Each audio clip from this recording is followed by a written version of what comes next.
विद्यार्थी मित्रांनो, शाळापूर्व तयारीमध्ये आपण ओळख पक्ष्यांची हा भाग पाहणार आहोत.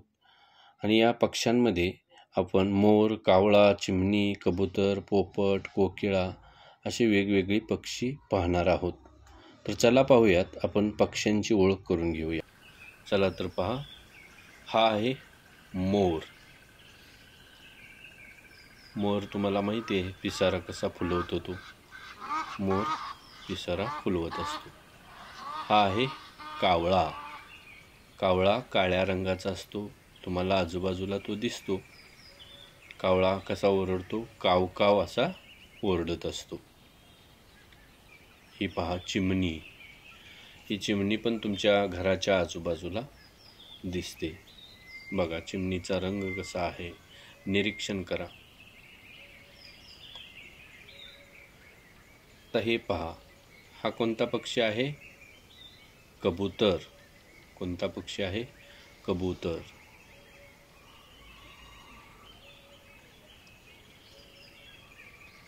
हा पहा, हा पक्षी आहे पोपट. पोपटाला काय आवडतं?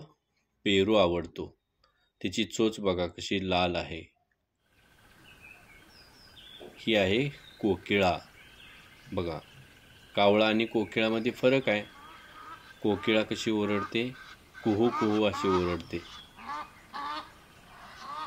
हा फरक लक्षात घ्या. हा काय आहे? बगळा. बगळ्याची चोच बघा कशी आहे, लांब आहे थोडी. बगळा आणि बदक याच्यात फरक आहे, तो तुम्हाला सांगणार आहे पुढं. हा पहा बदक. बदकाची चोच पहा कशी जाड आहे. हा बदक आहे. बदक पाण्यामध्ये जास्त करून पोहत असतो. हे पहा गिधाड. हा पक्षी आपल्याला अलीकडे दिसायचा बंद झालेला आहे, दुर्मिळ झालेला आहे. गिधाड. हा पक्षी कोणता आहे पहा? हा पक्षी आहे शहामृग. शहामृग. हा पक्षी पण आपणाला पाहण्यासाठी पक्षी प्राणी संग्रहालयात जावं लागतं. हा पहा, हा घुबड आहे. हा पक्षी कोणता आहे? घुबड. याचं तोंड पाहणं आपल्या ग्रामीण भागात अशुभ मानलं जातं. हा पहा कोंबडा. आपल्या आजूबाजूला आपण हा पाळतो सुद्धा, आणि हा पहाटे बांग देतो. कोंबडा. त्याच्या डोक्यावरती तुरा आहे. ही पहा कोंबडी. कोंबडी सुद्धा आपण पाळतो, आणि आपल्याला शालेय पोषण आहारमध्ये कोंबडीची अंडी सुद्धा दिली जातात. हा पहा सुतार पक्षी. सुतार पक्षी काय करतो?